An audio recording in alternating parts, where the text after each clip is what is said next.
السلام علیکم۔ آج کی اس ویڈیو میں آپ کو خوش آمدید کہتی ہوں۔ امید کرتی ہوں آپ سب لوگ بالکل خیر و عافیت سے ہوں گے۔ خواتین و حضرات، آج ایک چھوٹی سی کہانی ہے جو آپ سے شیئر کرنے جا رہی ہوں۔ اس کہانی میں ایک سچی حقیقت ہے جو کہ آپ کے لیے بہت ہی رہنمائی کا باعث ہوگی۔ ہماری آج کی ویڈیو شروع کرنے سے پہلے میرے تمام نئے آنے والے ویور سے گزارش ہے جنہوں نے ابھی تک ہمارے چینل عائشہ وائس کو سبسکرائب نہیں کیا وہ جلدی سے سبسکرائب کر لیں اور ساتھ میں موجود بیل نوٹیفیکیشن کو بھی آن کر لیں تاکہ ہماری ہر نئی اپڈیٹ سب سے پہلے آپ تک پہنچ سکے۔ ایک حیران کر دینے والی یہ داستان ہے۔ میرے دادا وزیر آباد میں رہائش پذیر تھے۔ میرے والد صاحب کا بچپن بھی وزیر آباد میں گزرا۔ یہ اس زمانے کی بات ہے جب لوگوں میں محبت تھی، آپس میں رابطے اور تعلقات عزیز رشتہ داروں سے بھی بڑھ کر تھے۔ خوشی غمی میں ایک دوسرے کے بے لوث کام آتے تھے۔ ایسے ہی ایک فیملی سے گرم جوشی والے تعلقات تھے ہمارے، وہ عزیزوں سے بھی بڑھ کر معلوم ہوتے تھے۔ ان کی بیٹی میری پھپھو کی قریبی سہیلی تھی اور ہم بھی انہیں پھپھو زنیرہ کہا کرتے تھے۔ بچپن میں کبھی یہ احساس ہی نہیں ہوا، یہ محض محلے دار تھے۔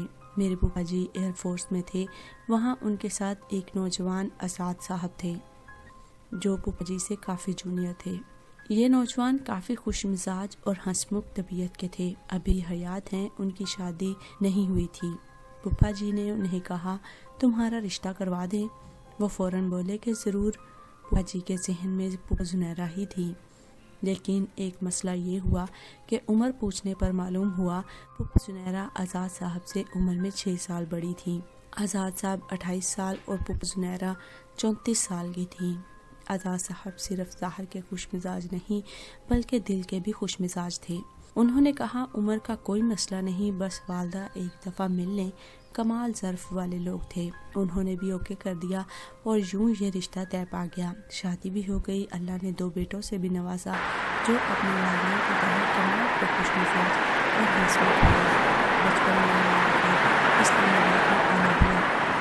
میں نے آج تک اتنا زندہ دل اور خوشگوار لوگ نہیں دیکھا اور ان کے بیٹے بھی ویسے ہوئے۔ پھر انہوں نے اپنے بڑے بیٹے کی شادی بھی محض 22 سال کی عمر میں کر دی اور جلد ہی دونوں دادا دادی بن گئے۔ ذہن کے دریچوں میں یہ واقعہ بچپن سے رچا بسا ہے اور سچی بات کہوں تو یہ ایک عجیب سکون کی خوشبو لیے ہوئے ہے۔ میں نے ان لوگوں کے چہرے پر خوبصورت مسکراہٹیں دیکھی جو ان لوگوں کے لیے پیغام ہے جنہوں نے رشتوں کے معیار کو قائم کر رکھا ہے اور ان خود ساختہ معیار سے مجال ہے ادھر سے ادھر ہو جائیں۔ عجیب سوچیں، عجیب الخلقت مستقبل کے اندیشے۔ خدا را ان معاملات کو آسان رکھے، معیار زندگی نرم رکھے، اللہ پر توکل رکھے۔ حضرت خدیجہ رضی اللہ تعالیٰ عنہا نبی کریم صلی اللہ علیہ وآلہ وسلم سے عمر میں 15 سال بڑی تھی۔ حضرت سودا نبی کریم صلی اللہ علیہ وآلہ وسلم کے برابر تھی۔ شادی کا تعلق نفسیاتی مضبوطی کا تعلق ہے۔ اگر آپ چھوٹی چھوٹی باتیں نظر انداز کرتے ہیں تو زندگی خوشگوار ہوتی جاتی ہے۔